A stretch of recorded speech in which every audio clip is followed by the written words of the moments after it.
Hey, good morning. I'm just getting ready to leave Salida. This is where I stayed last night, the Salida Inn and Hostel.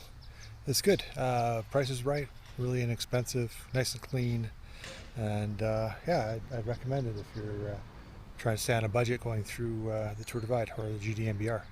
Anyways, gonna go get some breakfast and then off to Marshall Pass.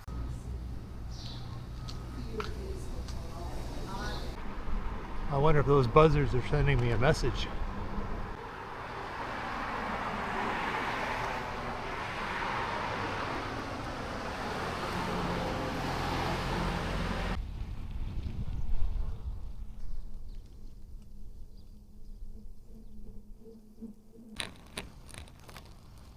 Well, finally rolling on outside Salida.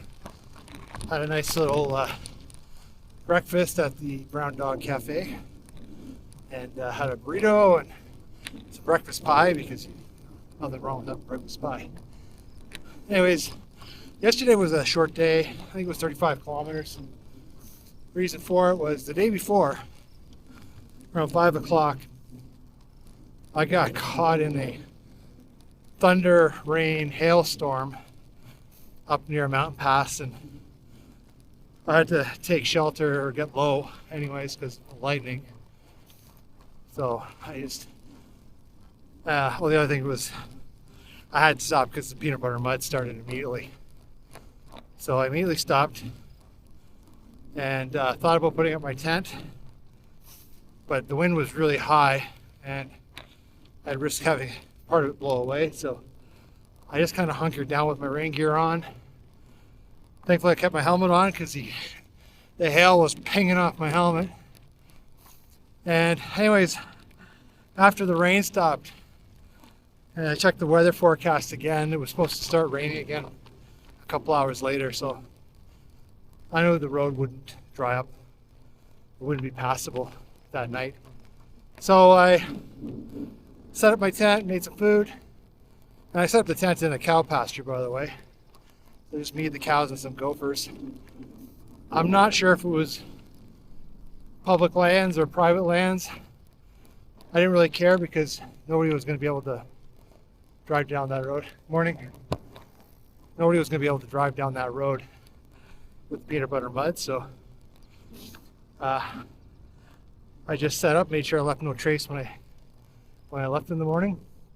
And I woke up around 5, made some breakfast, tried to dry the tent as best I could, and then I made my way to Salida, which is over 2 passes. One wasn't so bad. The other one was a fairly big pass. And there's this awesome, I don't know, I'd have to look at the map, but probably a 20-kilometer descent back down to Salida.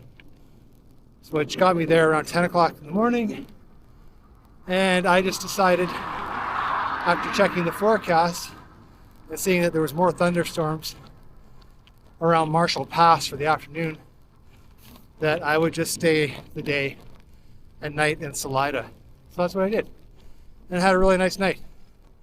Got some good food, edited some video, dried out my tent, did some maintenance on the bike. Yeah, it was a good little break. So anyways, right now I'm making my way towards Marshall Pass. We'll see how I feel. Can't say I'm feeling the greatest this morning physically, but we'll let the legs aside in another hour or so, maybe 2 hours. Don't know how long it's going to take me to get there. Anyways, Marshall Pass it is. It's coming up.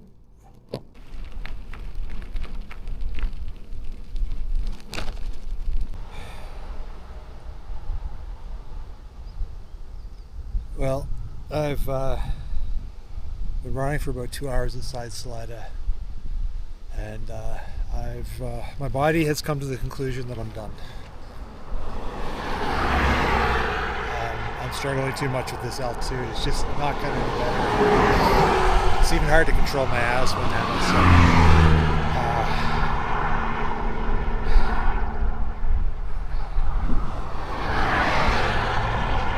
I need to shut this down. I'll fill you in on details in a little bit.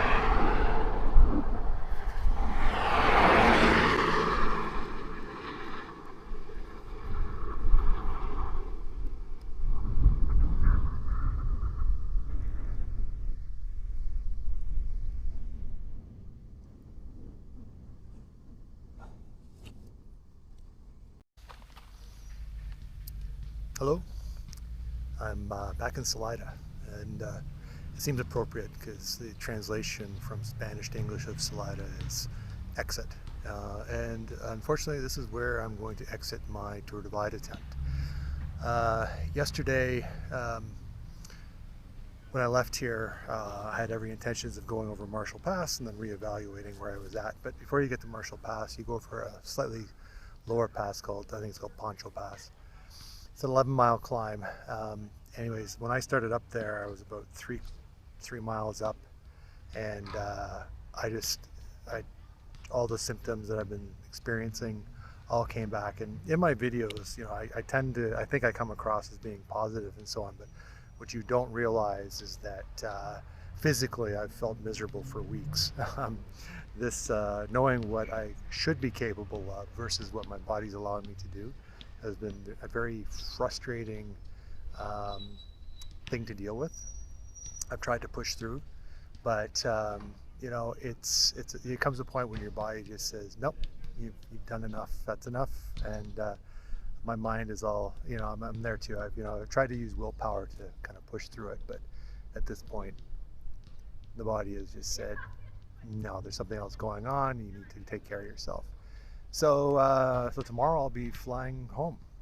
Caught a flight from Colorado Springs. Just to let you know, like what I've been dealing with is it's not quite altitude sickness. It's almost as if there's a governor on me that's not allowing me to raise my heart rate. Now, full transparency, I do take blood pressure medication. That's new this year from last year, but it's not a beta blocker, so it shouldn't be doing that. But as my doctor reminded me before I left, is that what you're doing is not what, you know, the average case study when they're doing testing on people for these medications put themselves through. You know, this is an endurance event, and you know, I'm going, you know, 6 to 11 hours a day riding. The average person doesn't do that when they're doing the testing. So anyways, I'm gonna go, when I get home, I'm gonna go look into that a little bit and see if there might be something else going on. But I gotta tell you, like, I'm not unhappy. You know, it's not, yes, I'm disappointed that I didn't get to Mexico, but you know, the fact that I got to attempt this a second time, you know, with the support of my family and the friends and everyone on YouTube, which has blown me away of how many people have, you know, started following me and giving me words of encouragement, which it pushed me, probably pushed me further than I would have normally gone. But it helped, you know, it helped get me to Salida. But at this point, like I said, it's I have to listen to my body and treat it properly. So I'll give you an update in a few weeks in a video, and kind of tell you what next steps are. A few things that I already had planned for this summer was to do a little more bike packing in my own backyard in Ontario. So I hope to get back and do that. If you're not familiar with Ontario, Ontario has a whole network of bike packing trails, and if you're ever thinking about traveling to Canada to bike pack, I highly recommend it, especially the exchange rate for most of the EU, for the euro, for the pound, for the US dollar. The exchange rate is very favorable for you. And we've got some great terrain. We don't have grizzly bears. It's a beautiful place. So I'm gonna go check out my own backyard and try to start to document my own backyard a little bit, and hopefully you'll follow along with that. So anyways, next up is to pack the bike today and get myself out of town and get home and see my family and take care of myself. So thanks for watching the videos, and stay tuned for some new updates in the near future. Thanks again.